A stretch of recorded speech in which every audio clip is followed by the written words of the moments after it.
My ego took a hit because like all of a sudden I had never experienced Machiavellian behavior before. Like I'd been punched in the face. I've had people say mean things, but I never experienced Machiavellian behavior. And that was shocking for me, but in a very meditative way. I didn't take it personally. I realized that shit like this happens to everybody, and that by getting through this, I would be a better person, a better entrepreneur. And, I have a unique education that I want to put back to work. Welcome to the Business for Good podcast, a show where we spotlight companies making money by making the world a better place. I'm your host, Paul Shapiro, and if you share a passion for using commerce to solve many of the world's most pressing problems, then this is the show for you. Hello, friends, and welcome to the 81st Business for Good podcast episode. Before we get to this interview, which I promise is worth the wait, I want to first thank Ken Swenson for his very kind review on Apple Podcast app. Ken writes that this podcast, quote, has a special talent for supporting people's positive work. The show prioritizes impact over idealism. It's a good place to learn and get inspired. That's very kind of you, Ken. Thank you. And if you want to get a shout out both to you and for your review on a future episode, please feel free right now to go leave your own review for the Business for Good podcast. Now, onto this episode, which is one that's very near and dear to my heart. Normally, people like hearing stories about successful companies, but maybe we can learn just as much from those companies which didn't succeed as those that did. Now, don't get me wrong. Doug Evans has had plenty of entrepreneurial success in his life, but the company he's most well known, sadly, did not end with a spectacular IPO or acquisition, but rather it ended with his very high-profile company's demise. After running his first startup for 10 years prior to successfully exiting, Doug founded and was the CEO of Juicero, a company that sold high-tech juicers and subscriptions for vegetable packs to use in those juicers. This journey took Doug into the upper echelons of the Silicon Valley world of venture capital, where he raised more than $120 million, which would be a fortune even today, but especially a decade ago, it was real money. In this episode, Doug shares what his pitch included to have that kind of fundraising success, and how he became a media darling with Oprah and others touting his products, glowing reviews in the New York Times, and more. But like Icarus, Doug's success brought him a little too close to the sun, and a series of withering news stories battered the company to the point where they'd gone from a media darling to a media punchline. The result? One of the most promising startups ceased to exist. Doug opens up in our conversation about how he handled his rapid ascent into fame as a successful entrepreneur and how he handled his rapid descent when the company endured bad coverage and eventual ruin. Doug also offers his thoughts on what he wishes he would have done differently, as well as some unconventional thoughts, including why he thinks startups shouldn't issue press releases about their fundraising success. Hint, it just puts a target on your back, he says. We also discuss Doug's life after Juicero, including Wonder Valley Hot Springs. Look it up. It really looks gorgeous. I hope to go there myself.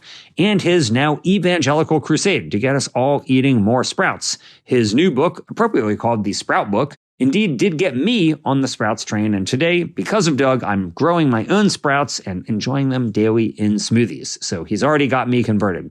I also want to give a quick shout out to my friend Simon Hill, whose episode on his Plant Proof podcast not too long ago with Doug inspired me to do this episode. In some ways, this conversation is a story about how one man entered startup life, rose to great prominence, got eviscerated in the press and endured a very public downfall, and then got back up again and kept pushing his life's mission to improve public health forward.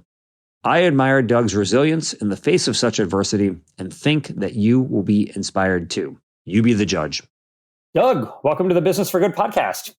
Paul, it is a pleasure to be here. I love speaking to conscious business people. So that's very nice of you. Well, I appreciate that, man. And I appreciated your book, The Sprout Book, which I will promote right here at the very beginning because I recently read it. I really enjoyed it and it persuaded me to actually modify my life. So I went online, got myself some sprouting jars, and for the last couple weeks, or maybe last month or so, actually, I have been sprouting, and it has turned me not into a sprouts consumer, but also a sprouts evangelical. I'm now telling my wife and my colleagues about how easy and awesome it is, and how it's basically like fresh vegetables that require essentially nothing. It's just water. Like you don't have to put any soil or anything. Like it's amazing, actually, to think about how easy they are to grow and how you have this like unlimited supply of fresh vegetables right there for essentially free after your capital costs of getting the jars, which were like $20 for me, are done. So I want to say thank you for that. And I really appreciate that you wrote this cool book.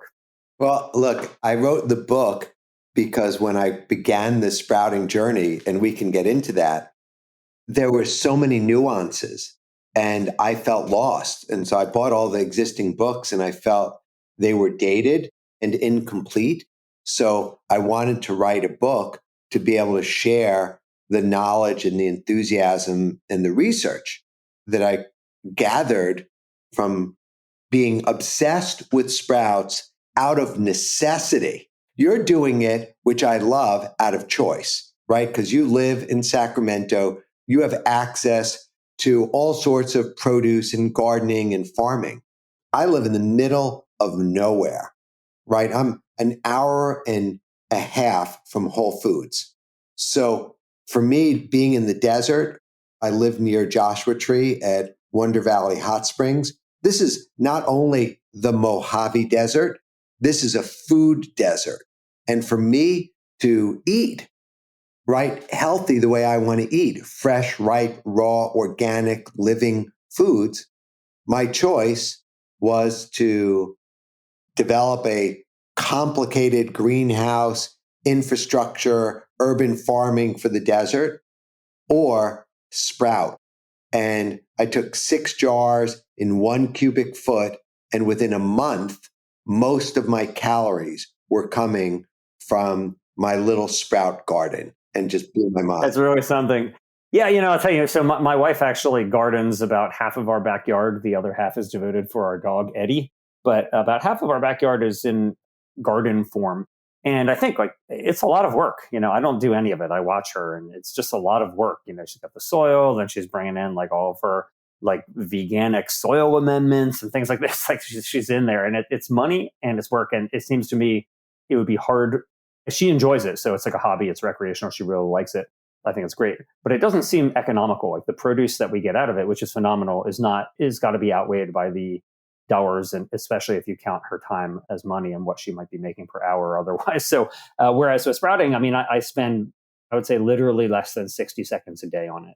And again, it was like a $20 upfront capital cost, and I get enormous amounts of fresh produce. It's amazing. So we can talk more about that later in the episode. I know that you are a sprouting evangelical. I saw on Instagram recently that you even tout sprouts as a popcorn alternative to, when you're watching a movie, which I don't know. I think you got a hard sell on that one, man. But I'll try it out. I'll try it out sometime. But I do want to talk about sprouts. That was my best post. I'll just tell you, that was my best post. 20,000 views, over 1,000 likes, hundreds of shares. Like people love that, from an engagement perspective. They love it. And it's true because to me, like that's what I eat, right? If I'm watching a movie on the laptop, sitting in bed, like, what am I going to eat? I don't want to snack on something that has added salt, oil, or sugar that I can overeat. And I know, like, you cannot overeat sprouts.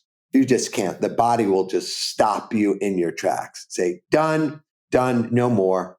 Let me just tell people who didn't see this post of yours. So it's got Doug on the couch curling up to watch a movie. And instead of popcorn, he has a thing of sprouts that he's just picking out with his hands and eating. So we know that you're a true believer, and it seems very evident. But psyched that you are on this new journey with sprouts. But before we get to that, I want to talk for a bit about what you've done in the past, because most people, if they know your name at all, they think about Juicero. They may not think, though, or may not know that you actually had another company that you started and successfully exited before Juicero. So before we get to the Juicero story, and we want to talk about that, of course, tell us a little bit about the first company that you started with, Organicville, and why you started it, what happened with it, and what the exit was like for you.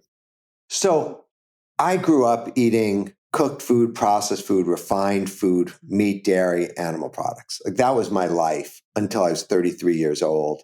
And then my entire family, except for my brother, died of chronic illness. And then I shifted when I was 33 years old from eating that processed toxic diet to raw veganism. And in New York City in 1999, there were no raw vegan restaurants, there were no resources. So they say when the student is ready, the teacher will come. In the middle of the night, I met my first vegan friend, and we started this business called Organic Avenue to basically provide the food items and lifestyle items that fit through our screen of quality and integrity. And like, we didn't add sugar to anything. Like, we made 50 items every day, and there was no added sugar. If we wanted something to be sweet, we would make like a homemade date paste. And so just to be clear, this was a store. It was not a CPG item, right? It started in our loft in Chinatown. And then we were having people like knocking on our door day and night. And we amassed probably $50,000 in inventory in the house. And finally said, okay, well, we better get a retail store.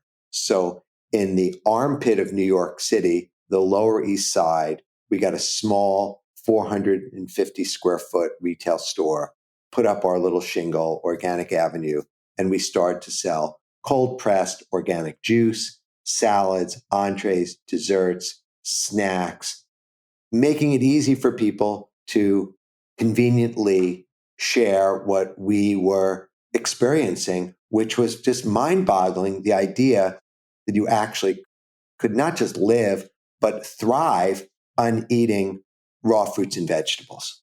And so how many years were you running Organic Avenue? Excuse me for calling it organic though earlier. No, that's fine. How many years were you running Organic Avenue? So it's really interesting. In the beginning, I was an investor, I was a co-founder, but I was doing my other graphic design, computer graphics stuff. And I was funding it and helping and making business decisions about leases and finances and the website. And I did that for many years until our sales went from $1,000 a month to $10,000 a month to $100,000 a month. And when we got to that $100,000 a month threshold, I felt like, wow, this is a business. Like, we have repeat customers. We have a mailing list. We should open up more stores and step on the gas and like really make this thing, a go. And then, so probably halfway in, I became full-time CEO. And then we ended up having 12 stores across New York City. And we went from $100,000 a month to $1 million a month in revenue and growing almost, I think it was 105% CAGR. It was really a lot of growth with a lot of moving pieces and some things that I look back today and I think I must have been insane because we had a average shelf life of our products was 3.5 days. Like, it was ridiculous. And we used no fillers. So everything was organic produce. And you couldn't buy organic produce for under a couple dollars a pound. Now, did you have investors at this point, like, or were you entirely running off of the profit that you were making on that $1 million a month? We were running off of my long-term savings for a really long time. And then when I became CEO, that's when we raised some capital from friends, family, widows, and orphans, right? And customers. Some of the checks that came in were $5,000 checks, $10,000 checks. And we raised like $1 million. And then the year that we exited, we raised $6 million. And then we sold controlling interest to the same investor. I see. And so you exited that year, which is how many years into the company now? 10 years of slogging. But you did pretty well, right? I mean, it was a pretty lucrative exit event for you, is my understanding. Is correct. Absolutely. It was lucrative. It was good. All of our investors got a return on capital, anywhere from 2 to 5, 6%, 2 to 5 or 6x. So yeah, I was gonna say probably not 2 to 5%, probably more like 2 to 500%. Yeah, that's great. That's awesome. Well, congratulations. I mean, most startups, let alone like actual brick and mortar stores, obviously fail. And for you to create one that was doing so much in revenue and succeed with a successful exit puts you in a very rarefied position among entrepreneurs in any sector, let alone the food sector. So congratulations on that. Thank you. I mean, the lessons learned there were incredibly valuable, and I take them with me. They didn't really apply when I started Juicero, because Juicero was literally like going from playing Little League into being in the NBA. And was that your intent? Like when you started, well, first of all, how long was it between when you exited Organic Avenue did you found Juicero? About a month. And so was that your intent? Were you thinking I'm going to repeat my success with Organic Avenue, or I'm going from Little League to Big League? What happened was I knew a lot about juice, right? I had 16 different juicers. We were producing over 1 million juices a year at Organic Avenue. And when I learned a lot about food safety and produce and supply chain. And so after we sold Organic Avenue, I still loved juice. I just no longer had access to our own kitchen, where I remember I would get up in the morning and the first thing that I would do would be I'd go visit the kitchen and I would get this fresh juice coming right off the press. And I was able to watch that process. And then I went online and I looked at all the juicers available, and I went to Macy's and Bed Bath and Beyond, and I bought several of them and I tested them, and they were just like a shit show. Like many pieces, hard to clean. The end product wasn't very like silky and smooth the way I liked it. Wasn't cold pressed. And then you had to buy produce and wash produce and store the fresh produce. So running a little kind of juice bar in your house didn't make any sense. So what I was inspired to do was saying, I watched my friends who had Nespresso machines and Keurig with their K-cups, and they were drinking them 2 to 4 times a day. Like they would just make these things. And most of them had juicers, and they used those maybe twice a month. So the little red light went off in my head. The light bulb went off and said, if I could design a juicer that was so easy to use, then people would use it twice a day, like they just would. And I knew it wasn't about the juicer. It was about the produce and the supply chain and washing. And I just wanted to create that initially for myself and for my friends, so that an Organic Avenue was a local company. It was in New York City. And to scale it, nationally, which would take, hundreds of millions of dollars to be the Starbucks and have 20,000 stores. So that didn't seem very practical. So that's where I thought, like, okay, if we can take what we know about the supply chain, we know about food safety, we could create the packaging, we could buy the produce, we could triple wash it, we could dice it, slice it, chop it, shred it, put it into individual packs with the cheesecloth membrane to act as the strainer, and then create a low cost, and I say low cost, $700, which was the original price of Juicero, was 1/4 of the cost of the nearest cold press that was available to the market. So to me, $700 was low cost, and for what it did. And then it would be really easy to scale this business. What I didn't know was how hard it was to do hardware, how hard it was to do sustainable packaging, how hard it was to create a facility that had standards where, you're in the food business. We were swabbing 100 times a week, making sure there was no E. coli, Listeria, Salmonella, et cetera, in the plant. We were running 111,000 square foot LEED Gold certified processing facility that was more than 50% refrigeration and freezing. Hey, Doug, sorry to interrupt you, but I want to just go back in the story a moment, because you're getting to this huge facility, lots of technology, but you had to raise the money to go there. So you had this idea, you wanted to create a really awesome juicer that would be the cheapest cold press juicer on the market at the time. And you had enormous success pitching this to Google Ventures, to Kleiner Perkins. Like, you went into the upper echelon of the Silicon Valley venture capital world and succeeded in raising more than $100 million. So what was the pitch that was so successful for you that led these titans of the venture capital industry to think, yes, this is the guy I want to back?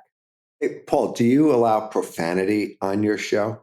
Hey, well, you already said shit show, so you can go ahead already. Okay. Paul, I am not here to fuck around. Okay. So I had this vision for Juicero. I built a prototype, which the prototype was Rube Goldberg. It was welded in a Chinese kitchen supply place on the Bowery and Canal in New York City. But it worked. And then I took the same produce and process that would go into how I made juice at Organic Avenue, except the invention was taking the produce, putting it in the cheesecloth, and our patents were around the cheesecloth and the produce being inside an outer pack with a spout. So when you put this pack of produce in the machine, you could make the juice and remove it with no cleaning. So it was a magical experience. So when I had that prototype that worked, it was blowing people's minds away. But it wasn't just the machine, it was what I was putting into the machine, which was those produce packs. And then I went to, and I never heard of what an industrial designer was. So you got to understand my background. I never went to college. I wrote graffiti as a teenager. I joined the 82nd Airborne when I was 17 years old. And then I just hustled. So there was a whole level of business and industries and specialties that I didn't know about. But I was showing this to people, smart people, and they were drinking the juice. And I asked, like, how do you get something designed? And someone said, oh, there's a company called IDEO, and they do industrial design and product design, and you should go talk to them. And then someone mentioned Yves Bahar and Frog Design. And so I started to research, and then I found an industrial design firm, and they made beautiful renderings of what the machine could look like. So then I had looks like 3D renderings that looked real. And then I had a works like machine. And then I had produce and recipes for juice. So my pitch would involve bringing in this Rube Goldberg machine, bringing in beautiful 3D renderings, bringing a cooler with ice packs and these produce packs in prototype form, right? Which could have been in the early stage a Ziploc bag with cheesecloth inside with a bunch of produce that I shredded and diced and chopped with a food processor and put it inside. And I would show up wearing sandals, looking the way I look today, right? Just, 10 years younger. And I would say, hold on to your seat, right? And then I would bring the best juice that was available on the market, the Press Juicery, Blueprint, Suja, Evolution Fresh, all of the top juices that were on the market that were being sold for $5 to $10 each. And then I would bring Juicero and I would press the button. It would make loud noise, but investors can see past the prototype. And then they would taste the juice and they would go, oh my God, this is incredible. No additives, no preservatives, no pasteurization, right? Every juice that's in a bottle is pasteurized, either using heat or cold or pressure or chemicals to kill the microbiological load, right? And reduce it by 5 million to 1. So that was the juice FDA, USDA juice requirement. Juice in a bottle or a jar needs to have a 5 million to 1 reduction. And for me, I tasted that juice and there was no way I wanted to drink it, the stuff that was in a bottle. It just was beyond what I wanted. I wanted fresh. Like I wanted fresh. And so I said, I'm going to make fresh. And, that was the story. So when people tasted it, they wanted to be a part of it. So I would pass the hat around and, my seed round was $4 million. And then when I started to bring on the team, it became very clear and apparent to me that we needed to have very extensive resources to do the sustainable packaging, to do the food science, to do the software, to create the facility, because there was no facility that could do this. And it just, all of a sudden, like the necessity of the manifestation of the business idea required resources beyond anything that my wildest dreams could handle. But I was up for the ride. All right, you raised that $4 million seed round, and I know you had this like hypersonic growth. You had Oprah touting the Juicero. You were really flying high. So how did you have like a PR agency that was helping you sell this? So was it just so the product was so good it sold itself? Like how did you go from this guy in sandals in Silicon Valley passing a hat around after showing him this loud machine to having Oprah using your product? A lot of work and a lot of time to develop all of these various channels. So we had PR, and PR is a double-edged sword. Most PR money is wasted, right? You get people that have had success. And what I realize now, similar to raising capital, it's like getting PR. If you've got something great, you tell that story and you make the phone calls, you get the meetings, you have the persistence and resilience, and then people will write about it. Like we were featured on the front page of the New York Times business section.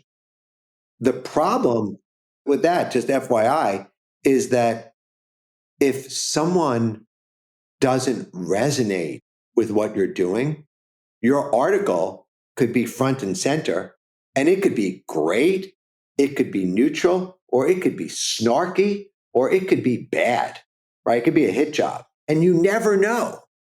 So I just did my thing, and Oprah, you always hear about the Oprah effect, right? And what Oprah does for businesses, et cetera. She was like on my list, my manifestation. I didn't have like a vision board per se, but I knew that Oprah had her favorite things, which we were invited to be part of. Oprah had great reach. So I looked at the 6 degrees of connection and said, how am I going to get in front of Oprah? And I got in front of Oprah, blew her mind away. And we had 12 professional sports teams having Juicero in the locker rooms. We had this whole celebrity list. We were inside of Whole Foods in Southern California, growing 20%, 30% month over month. That the product worked and the people who used it loved it. The problem was, realistically, that the rest of the world, call it the other 96% of the people who had money, who had influence, who had media, couldn't get it. They're like, huh? Why would anyone spend $10 on a juice? Huh?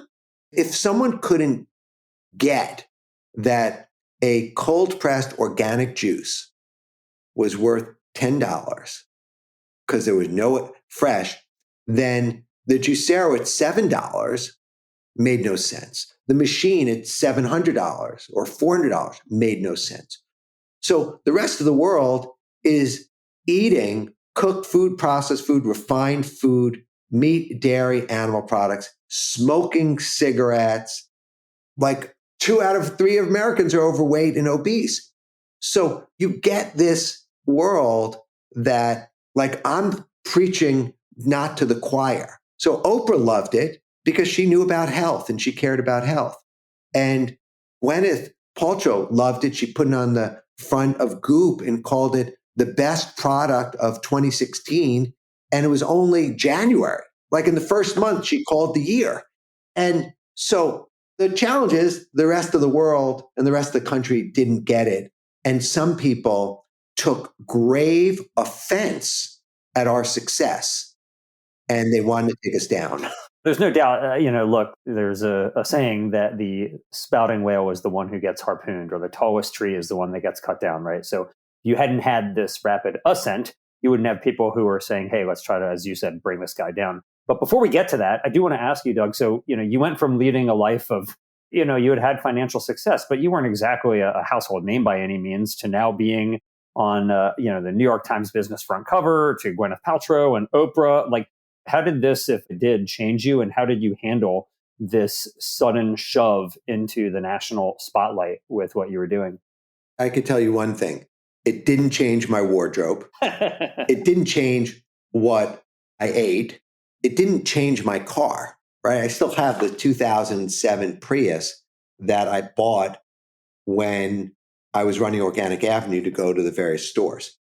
So one thing for me is that the money didn't change my life, right? During Juicero, I still lived in a like relatively low cost apartment in San Francisco.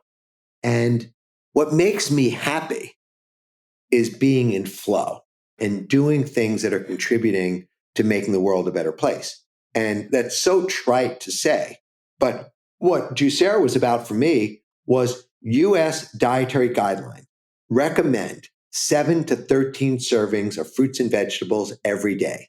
The average American was consuming less than one. And I had great success in my own health and in my friends and family by adding fresh organic vegetables and cold pressed juice to their diet. So I was just obsessed with making this product. Because if you think about the options that people have for beverages, soda, processed juice, beer, wine, milk, energy drinks, now non-dairy, which I love for other people, but like the non-dairy drinks, the Oatleys and the Calafias. But most of the drinks that people are buying, the soda and the beer, the wine, they're all like acid forming toxic products, right? Added sugars, poisons. So for me, the idea that we could create something convenient for someone that had natural energy boosting characteristics, immune boosting properties, micronutrients, phytonutrients, that's what drove me. What would happen is, my lead investor from Kleiner Perkins, would tell me what I needed to do, right? And the board would tell me what I needed to do. And I was like, okay. And they're like, Doug, you got your seed round. You're going to need to raise like 10 or $20 million Series A. And I was like, okay, so how do I do that? And they go, well, there's different investors. You're probably not going to get your angel investor who wrote you a $25,000 check to participate. Funds have these different stages. And I became a student of Silicon Valley venture. And then I don't know how other people pitch because I didn't sit in on their pitches, but I probably was a little different than the 20-year-old coming out of Y Combinator. And I was probably different than, the MBA coming out of a Wharton or Harvard or Northwestern or Stanford. But I just did my thing. And I think that the authenticity of the vision, of the mission, of myself and the product is what raised the money. I was merely the conduit. Well, you were quite a conduit, and it was obviously quite an idea that had a lot of people very excited. And so you are raising all this money. You've had success. You're the one who conceived of it. You're the one who founded it. You're the one who ran it. But a time came when you were no longer the CEO, and you told Simon Hill in your interview with him on his great Plant Proof podcast, which I really highly recommend folks listening to if you haven't already heard that episode with Doug, that they brought in an outsider to become the CEO. So what happened there? And what were the circumstances that led to the evolution of this company from a founder-led company to having somebody coming in from a large beverage company to become the CEO?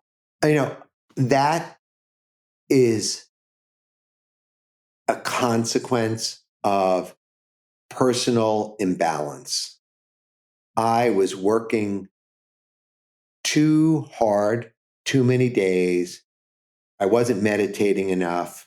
And there was a weak point when the company had $100 million in the bank, and the board, with the greatest intention, said, hey, we think we can get the former COO of Coke to leave his present position as president of Campbell's Soup, running their Bolthouse Carrot division, and come and be your partner.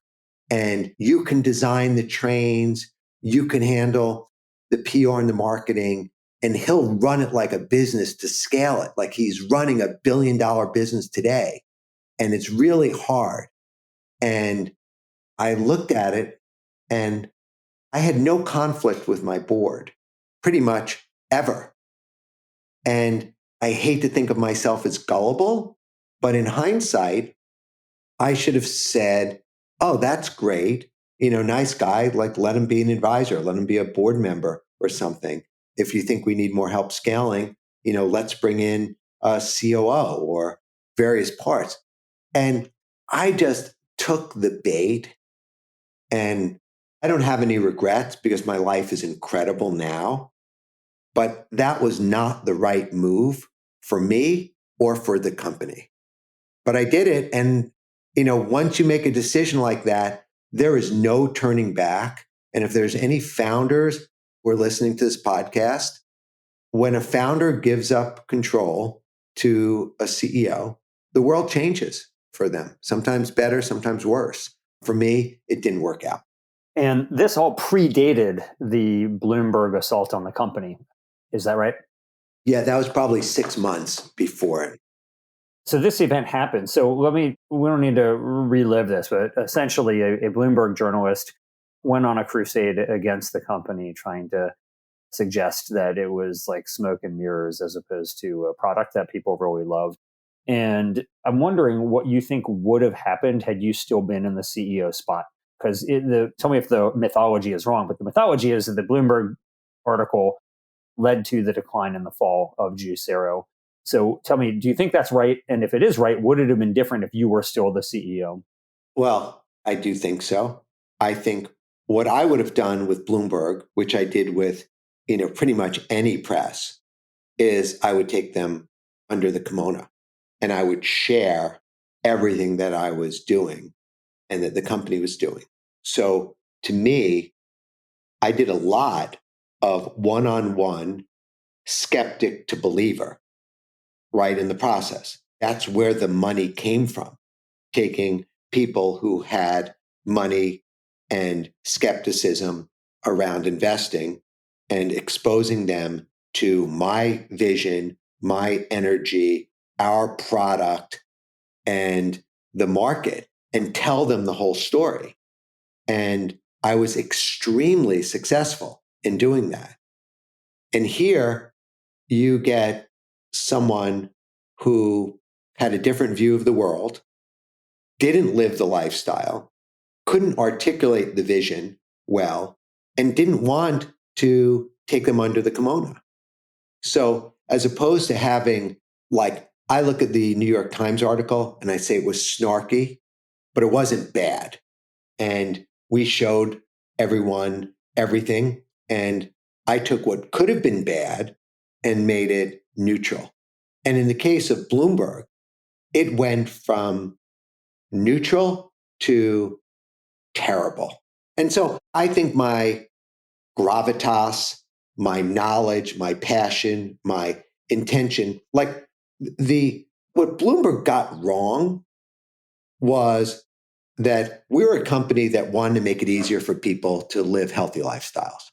And in the beginning, it's expensive to live a healthy lifestyle. Organic produce costs more than, conventional produce, and all produce costs more than processed, subsidized, animal products and breads and corn products.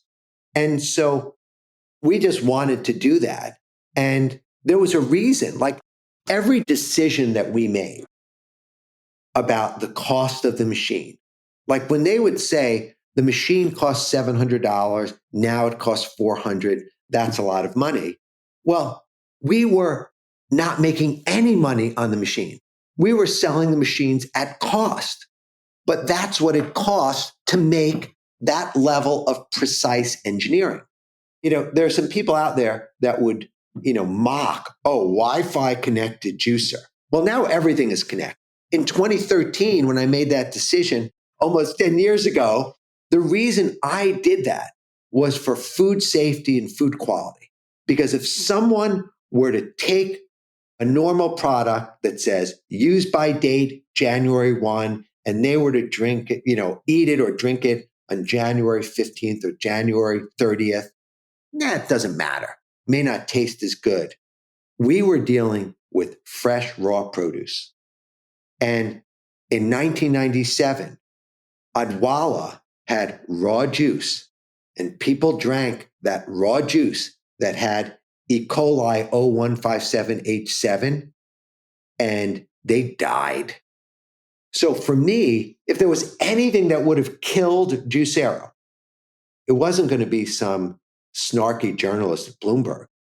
It would have been a food safety crisis of someone getting sick or killed. Like, that's what I thought. So let me ask you then, why was the article effective in creating the downfall of this company that had been flying so high? So, that same journalist at the time, who no longer works for Bloomberg, but at the time, she was also running these very negative articles against other companies, including what was then called Hampton Creek and is now called Eat Just. But, her basic argument against Juicero was, you say it's this great feat of electrical engineering and so on, but, you can squeeze as much with your bare hands. And so when you then went out and talked, this article came out, and you told your customers, hey, if you want to return it, you can. And apparently only 3% of your customers actually decided to return it. Most of them did like the convenience of having this entire service where they had this fresh juice available to them and the packs coming to them. And they liked the aspect about getting text messages, letting them know when their vegetables were close to expiration so they can make sure to utilize them. Like, there were a lot of benefits associated with this thing. So if only 3% of the customers returned their Juiceros, what was it then that made this article so potent that led to the downfall? Like, why was it that the company ceased to exist? If it wasn't, this article, what happened? I think that, for one, Bloomberg really had no reason to be writing about Juicero. We're not a public company. We weren't a public company. We weren't on their normal tracking. The only reason why they wrote the article on Hampton Creek and on Juicero is to get clicks and to get fame and the angles. So the reason why the Bloomberg article was effective was because Juicero was a target because of our success. And then it all depends, like, how far is someone willing to stretch the truth? So the Bloomberg and had a very clear bias and intention of moving the market, getting a CEO fired, getting a stock to go up. It was very insidious what they were doing and what they were trying to do. And so they were very misleading in what they were saying, their reporting. And then, because of all of the characters, right, in it, the Google Ventures, the Campbell Soup, me, it's juice, it got some attention. And then the fact that they squeezed the pack, they created a video where, basically squeezing a pack by hand, there would be a problem if you couldn't squeeze the pack by hand, because the produce that was in it was already shredded.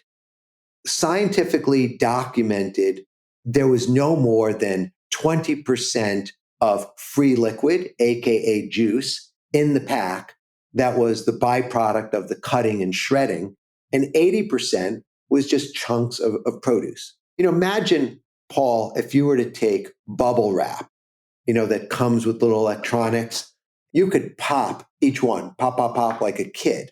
But if you were to take a sheet of bubble wrap and fold it into 6-inch squares and put it between the palms of your hands and you tried to press it, you wouldn't be able to pop even one bubble. If you were to take those same 6-inch squares and you were to wring them like a towel, it would be going pop, pop, pop, pop, pop, pop, pop, pop, pop, pop. So the mechanics of squeezing and wringing a pack by hand versus using two plates in a mechanical process where you're just exerting force, the human hand is like evolved over billions of years and has incredible, flexibility. You couldn't build a hand squeezing manual part to make a press for anything near $700. Like you'd have to have a robotic arm, to do something like that. So the whole notion was just ridiculous, but the video was so well done to make it look like you could do it by hand. And they only showed in the 2-minute video 20 seconds of squeezing it by hand and the rest, just smoke and mirrors. I don't want to squeeze anything for 90 seconds, which is how long I think they did it in that video. Seems like a pain to me to have to squeeze for that long. And I guess the point that I would make is one that I've heard you make elsewhere, which is that there are some people who want to fly Southwest economy from New York to LA. There's other people who want to fly first class, and there's other people who want to fly private. And all of those things get you from New York to LA. It's just, the more you pay, the more convenience and luxury you have. And that was essentially what the first iterations of Juicero were. You're going to pay for the convenience of having this machine cold press the vegetables for you. And you're going to get the other associated benefits that we already talked about. So I guess this just leads me back to my question, like, what happened? Did Bloomberg article dry up new customers for the company? Like, what actually was the mechanism by which this led to the downfall of the company? Because if it didn't cause your existing customers, to have a mutiny against you, was it new customers that you lost? Like, what actually happened that led to the decision to shut this thing down? I was no longer on the board or working for the company when the decision was made to pull the plug. So I'm only speculating. Had you sold shares at that point? At that point, I was all in and wanting, this thing to grow. What happened is I was speaking out privately about how we were handling this. No one liked that. You seemed like a disgruntled founder at that point. At some point, when I felt that I could no longer be effective and my time wasn't being valued, I fully left, the company. You left your governance role in the company and you weren't any longer receiving like a salary, and you believed in the company. I mean, you say you didn't sell any shares. It's not like you tried to sell secondary shares. Like, you went down with the ship, essentially. Right. I think if I'm speculating what happened, from being, bird's eye view, the Bloomberg article became a meme. And then the company became a meme of Silicon Valley excess.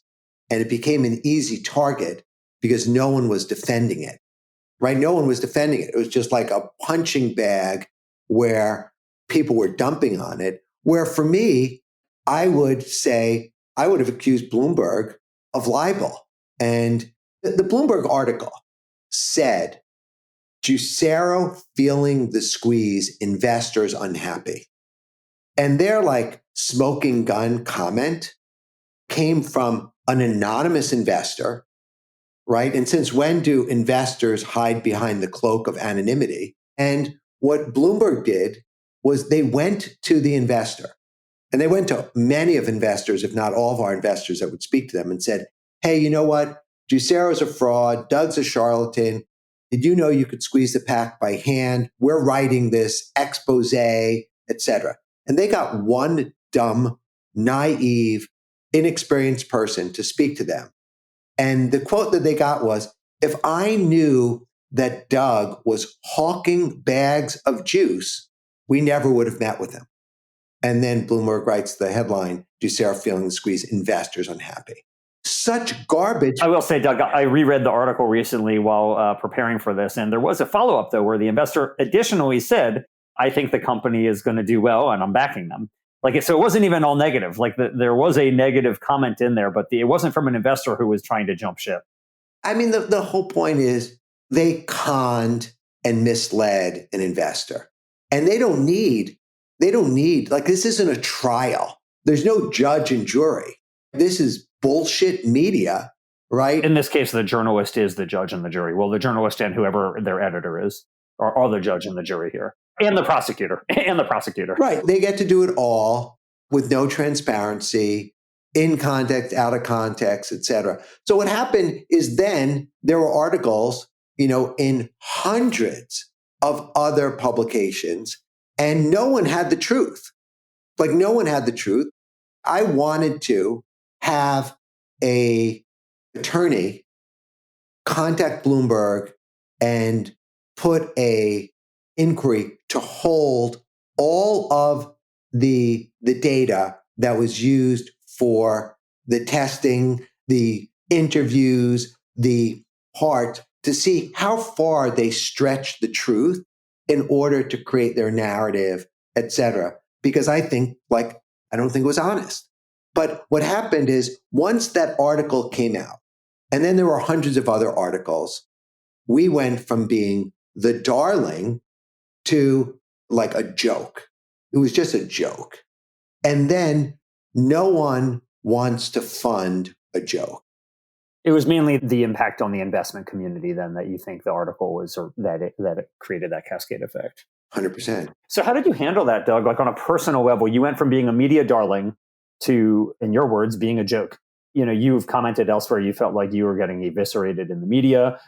You went from being in the limelight to now being, essentially turned into a pariah in the investment community. So on a personal level, what was this like for you, and how did you handle that type of stress? Well, I used the time of not working at Juicero to get back in balance. So I started to work out again. I started to meditate again. I started to travel. I spent time with friends. And there was a definitive stage of grieving. And there was also the need to inquire and do a postmortem to see what did I do right, what did I do wrong, what were my identified mistakes. And from an investment perspective, Juicero was a disaster, right? People put money in and they got back a fraction of it when they decided to shut down the company and return capital to investors, right, and sell the assets. From almost all other metrics, Juicero was a great success. From an entrepreneurial journey for me, it was a great success. I went from running a juice bar to running a high-tech Silicon Valley precision agriculture company. We shipped over 1 million packs of the Juicero product, thousands of machines, B2B, B2C. We were growing 20% month over month. The people who had the product were using it 9.2 times a week. So we had very low churn. All of our metrics were successful. If no one knew how much money we raised, right, and we were just this company, we would have launched our version 2 product. We would have gained more customers and the company would still be there. I still think the company, has great legs. If the people who bought it, decide to relaunch it, taking into consideration, some of the lessons learned. So the version 2 product that you're referring to would have been a lower cost $200 version. So in the same $200. So you went from 700 to 400, and then you're saying you would have gone to 200. So it's kind of like the Tesla strategy of creating the Roadster and then all of these different models that get progressively.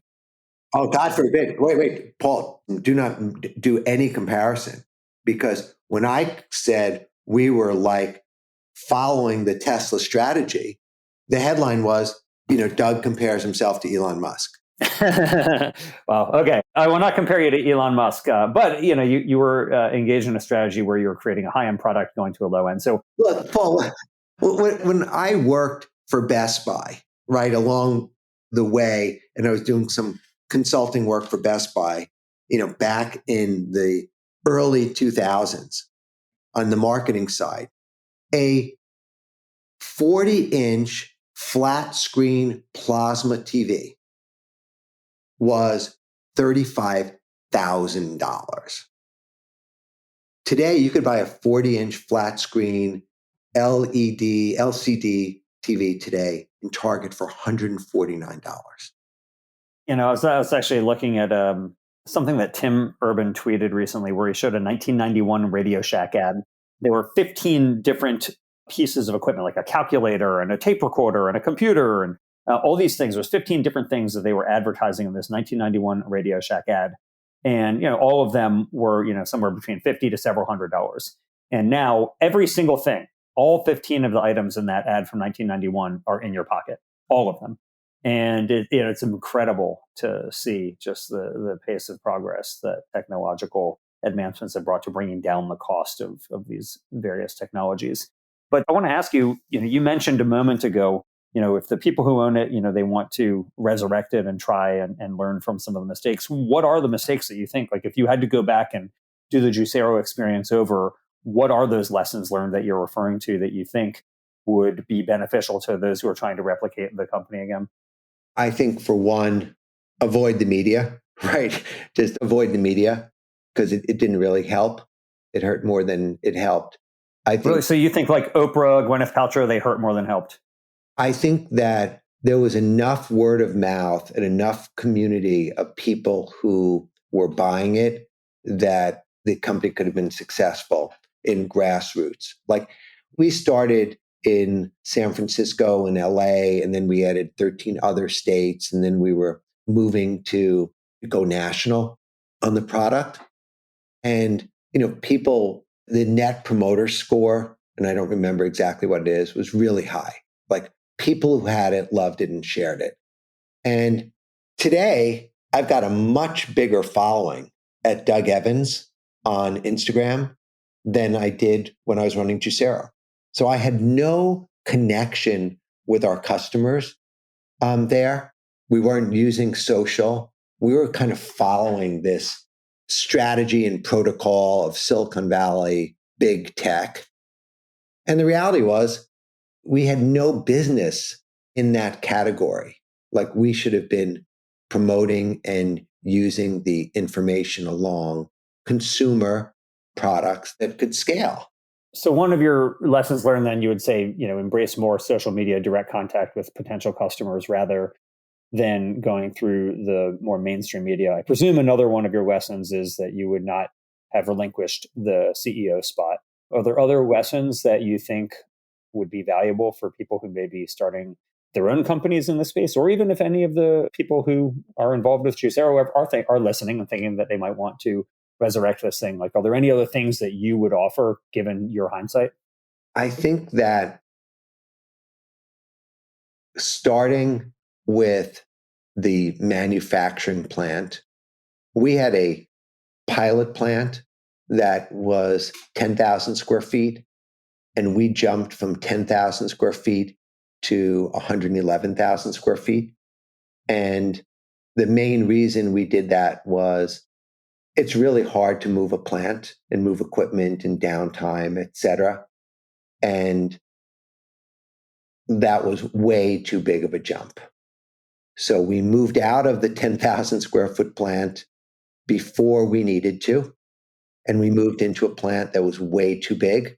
And even though we were producing like 50,000 packs a month, which the plant was capable of producing 1 million packs a month. So I think if we would have grown a little bit slower, we could have handled things a lot better. And, you get a big plant and then all of a sudden you increase the burn. And that was not like at Organic Avenue, we literally blew the walls off of our first plant, right? By, running 3.5 shifts per day to maximize the square footage and the usage. And so I think that if we were running it more towards a regular company and like you didn't have the capital, you wouldn't have built a big plant. So I wouldn't have done that. I definitely would not do that now. Would you have raised as much money as you did then? Had the company had a little bit more capital, the fact that there was bad press would have the company still would have had a substantial run rate and could have gotten through it. So I look at that and saying the capital wasn't the problem. I wasn't personally concerned with dilution or my part. I just wanted to make sure that the company could hire the talent that we needed and have the resources to execute. So I still would have raised that amount of capital and, if not more, because you needed, when you're had we ordered like first batch instead of being in the single digits, if we would have ordered 20,000, 30,000 units, price would have been dropped precipitously, right? Just by doing that. But then we would have had all this inventory tied up and, you don't know. So these decisions, are tricky, but the capital, would have given you the runway and to hire the talent. And so I don't have a problem with the capital. I have a problem with, some of what we did with the capital. Well, let's fast forward a bit, Doug. So Juicero goes by the wayside, something that you had built. You talked a little bit about the resilience that you had to have in order to withstand that type of an onslaught in the press.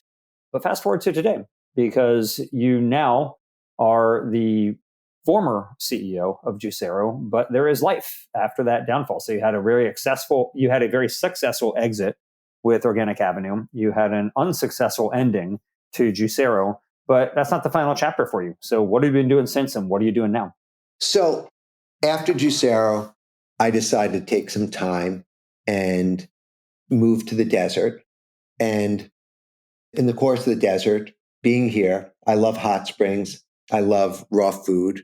I love sprouts. And so I started to sprout. I realized that sprouts could feed the world, that every problem, that was exposed with Juicero actually is eliminated or alleviated with sprouts. So just think about this. Sprouts, if you were to go buy sprouts in your local health food store, it's $5 a serving. If you grow them on your own, it's 50 cents. Juicero didn't have economic advantage. Like the cost of a Juicero juice at $7 was the same price of going to the juice bar. Juice and fresh produce has like a week shelf life. Seeds that you use for sprouting have theoretically an indefinite shelf life.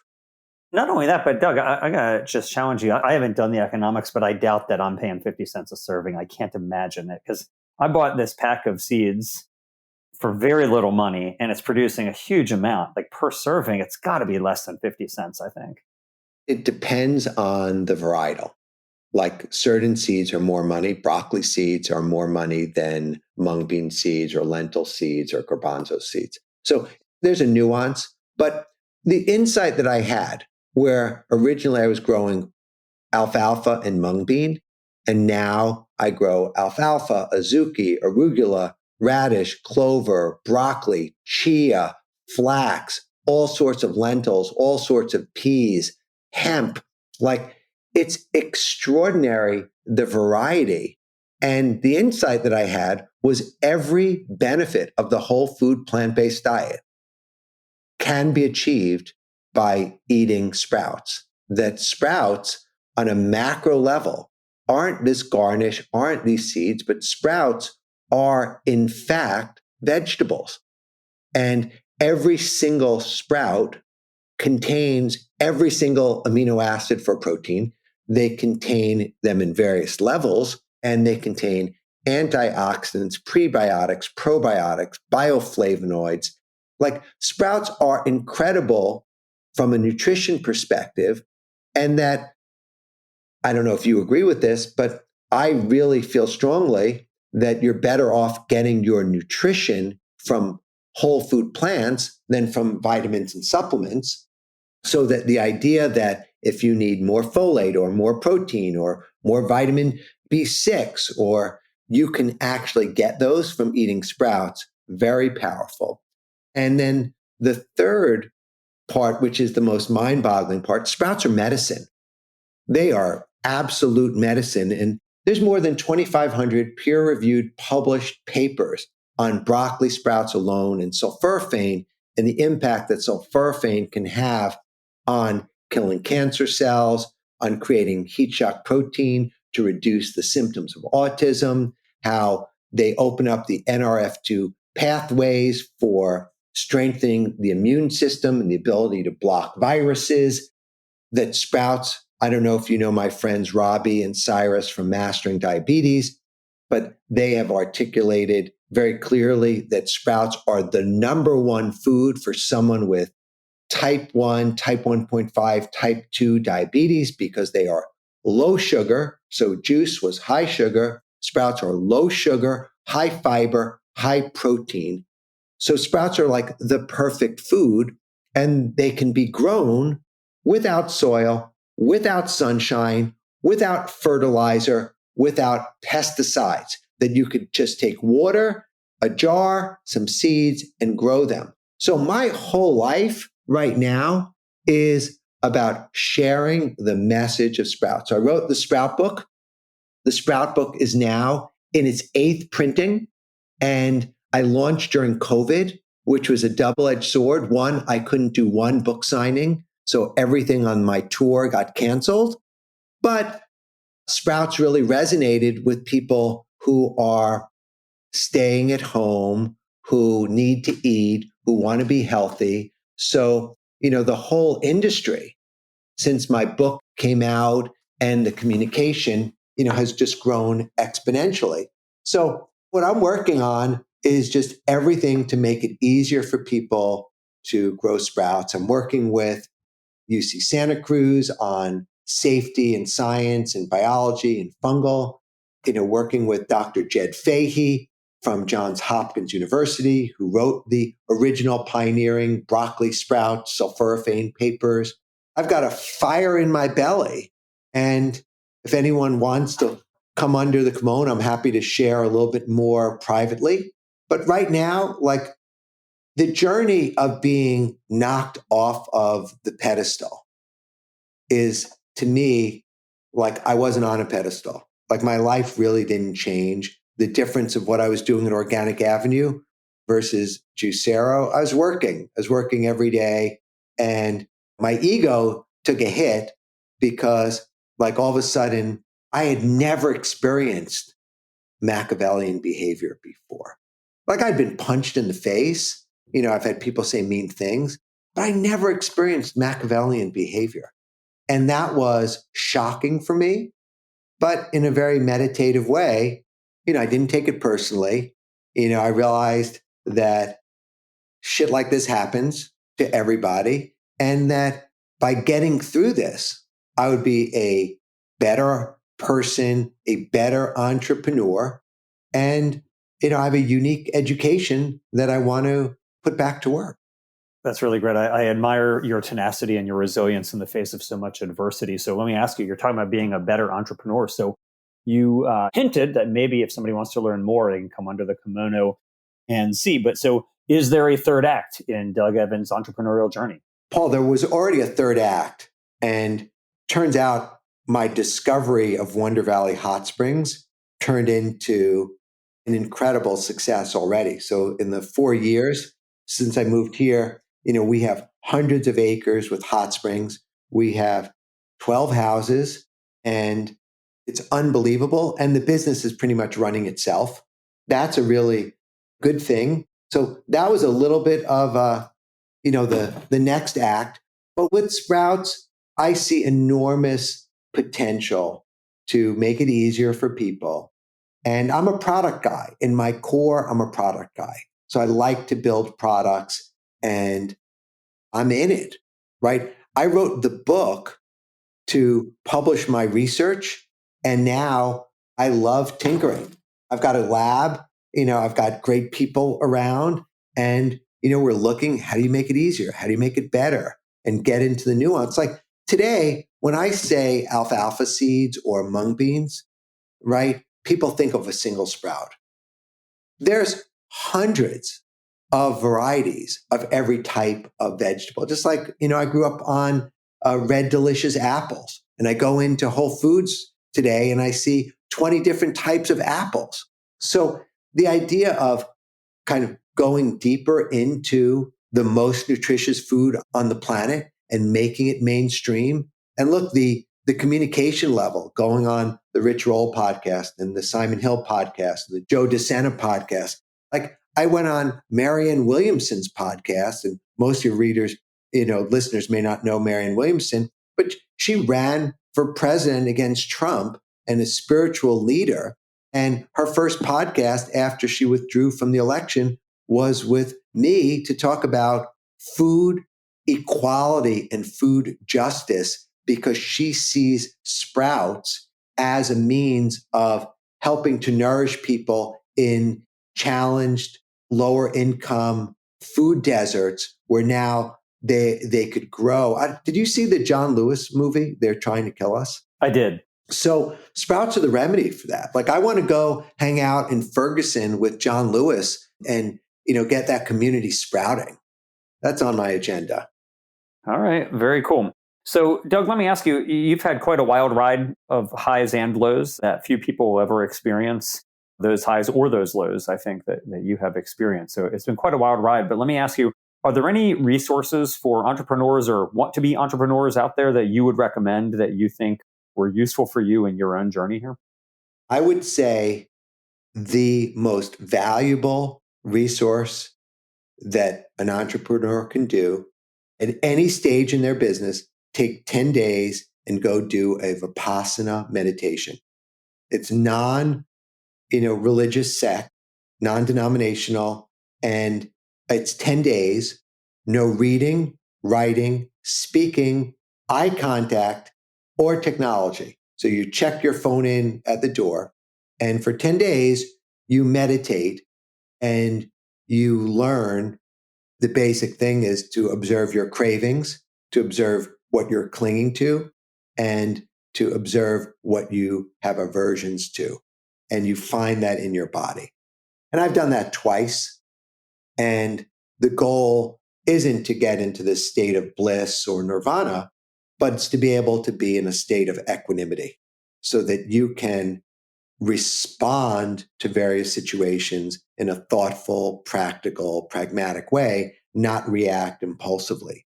And that really, really, like, had I not done that meditation, I could have blew a gasket in these board meetings, and instead I was just able to observe thoughtfully and maintain my composure. Also, feel good about being able to see that every lesson, every mistake was actually a success, if in fact it could be turned into an identified mistake. Like you can make mistakes all day long. If you can identify the mistake and then learn from it, then that mistake was a good thing for you. That was an asset. So that was very effective. So I loved my Vipassana meditations. I think that nature is good. Like getting into nature is good. I won't talk about psychedelics on this podcast, but I think that, a lot of positive work being done in the psychedelic world, not recreationally, but from a level of, one-on-one counselor and treatment in controlled settings can be really, really helpful, for people. There's the books that, you and I have read, the Think and Grow Riches and the Greatest Salesman in the World and the Four Agreements. But I think that being in silence and being with friends are really good. And, that's why I reached out to you, Paul, because you're someone that I want to have in my life. Like, I want to spend time with people like you, with people like Simon Hill, with people like Rich Roll, and the people that are doing good things, that are working, that are creative, that are entrepreneurial. That's great. There's a podcast that I went on called Over the Wall by a very, very successful, you should get him on your podcast, actually. His name is Rob Locascio. And Rob and I go back well over 20 years.